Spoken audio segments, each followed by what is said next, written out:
In this video, we're going to talk about how to do implicit differentiation. So let's say if you have this function x cubed plus, let's say y cubed is equal to 8, and you want to find dy dx at, let's say, you want to just find dy dx. So what we need to do is differentiate both sides with respect to x. So that's d over dx. The derivative of x to the third is 3x squared, and the derivative of y to the third is 3y squared times dy dx. For these kinds of problems, anytime you differentiate a y value, add dy dx to it. The derivative of a constant like 8 is 0. So now we got to put dy dx, we got to get it by itself. So if we move the 3x squared to the other side, here's what we now have. All we got to do now is divide both sides by 3y squared.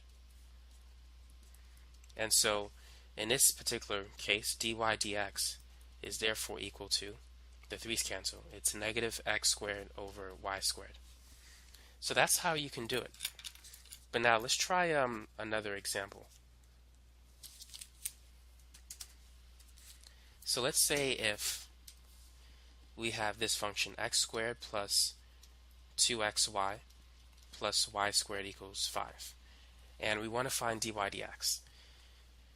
So let's go ahead and jump right into it. Let's differentiate x squared. The derivative of x squared is 2x. Now for this part right here, we have x and y combined, and whenever you see that, you need to use the product rule. So let's separate this function into two parts, 2x and times y. So to use the product rule, the gist of it is like this. You differentiate one part and then keep the other part the same.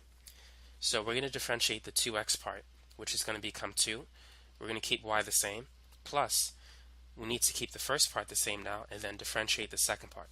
The derivative of y is 1, and anytime you differentiate a y variable in relation to implicit differentiation, add dy dx to it.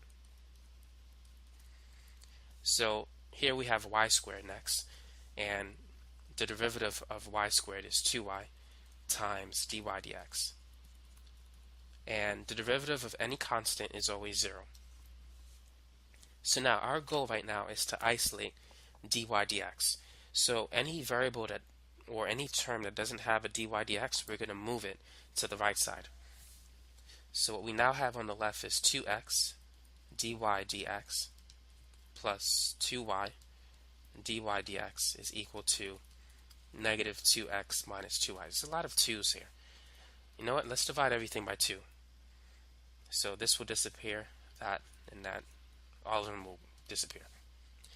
Our next step, we're going to factor out dy dx. So we're left with x plus y is equal to negative x minus y, which we're going to factor out negative 1, and that's x plus y. So now we're going to divide both sides by x plus y. So notice that the x plus y's cancel. So for this particular problem, dy dx is just equal to negative 1. Let's try another problem for the sake of practice. So let's say if you have 5xy minus y to the third is equal to 8. Now feel free to pause the video, give this problem a shot, and find dy dx. So let's use the product rule here. So the first part is going to be 5x, the second part is y. The derivative of 5x is simply 5, and then times the second part, y.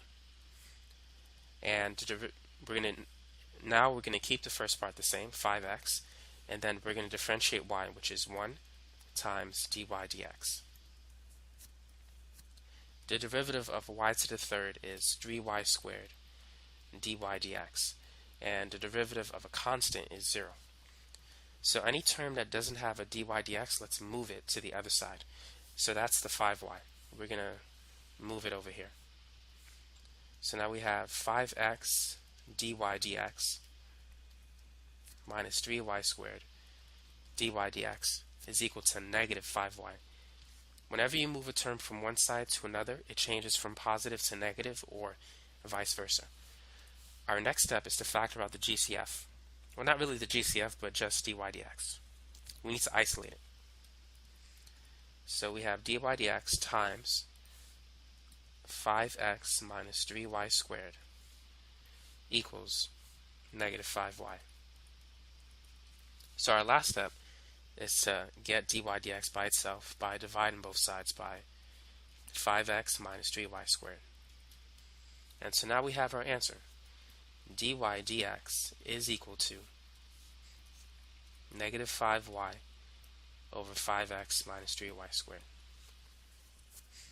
So that's it for that problem. But there's more to talk about. So let's say if you have this problem.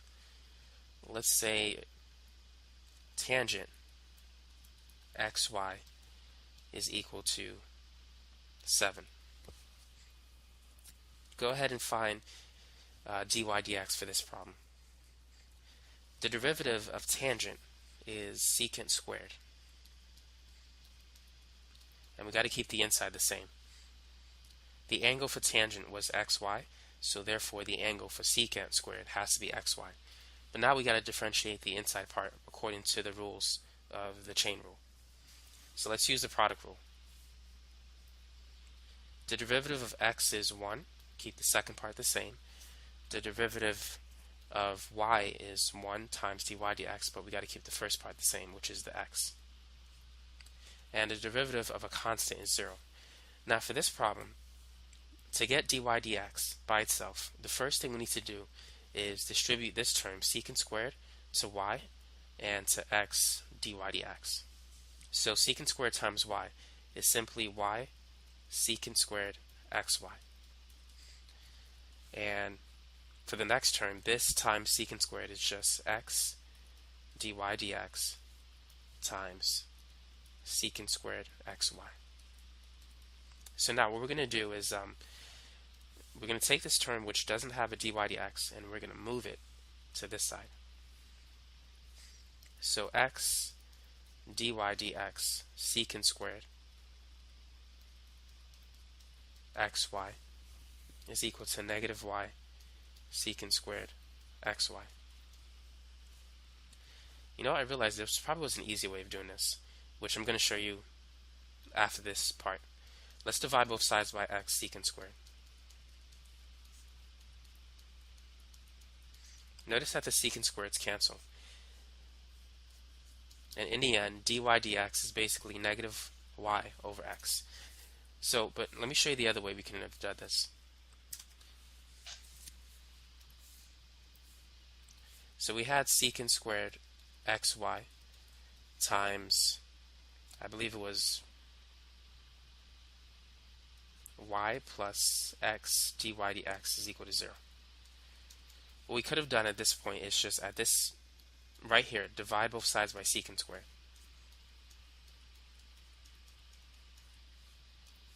So these cancel, and you get y plus x dy dx is equal to 0. 0 divided by anything is 0. And yeah, it's going to be much easier solving it like this. So now let's move y to the other side. And then let's divide both sides by x. So therefore, dy dx is equal to negative y over x. So there's more than one way of solving a problem. Let's try another one. Let's say if 36 is equal to the square root of x squared plus y squared. How would you find the answer for this one? Now you can go ahead and take the derivative at this point, but personally I believe it's much easier if you simplify it or adjust it. Let's square both sides. We really don't need to find out what 36 squared is. We're just going to write it as 36 squared because when we take the derivative, it's still going to be a constant and it's going to become 0. However, this part is very useful.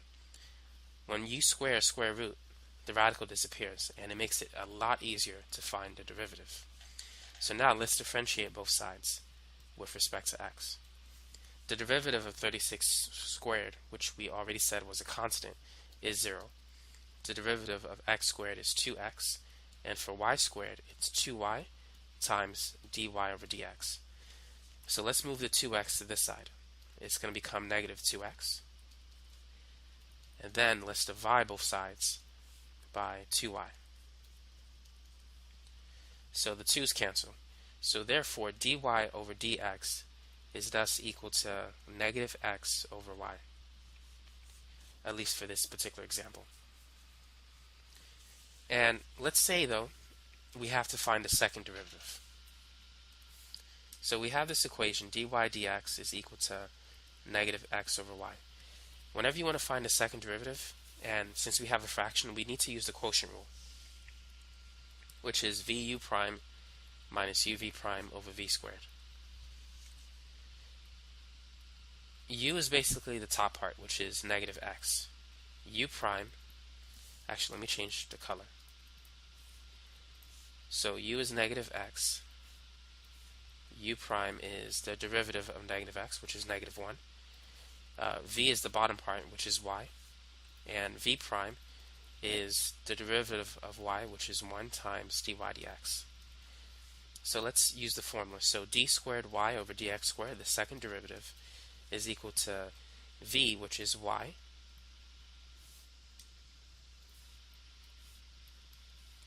times u prime, which is negative 1, minus u, which is negative x, times v prime, which is just dy over dx. Okay, so, and v squared is simply y squared. Notice that we have a dy dx here. What we need to do is take this term and plug it in for dy dx. So we have negative y plus x times negative x over y times y squared. Now what we're going to do is multiply top and bottom by y, just to get rid of this mini fraction. So negative y times y, let's see if I can fit that here, negative y squared, and the y's cancel here, so we get negative x squared over, whatever you do to the top, you have to do to the bottom. So you got to multiply top and bottom by y, so over y cubed. That's the second derivative for this function. That's how you could find it. So that's it for this video. Hopefully this gave you more or better insight on how to find the derivative using implicit differentiation.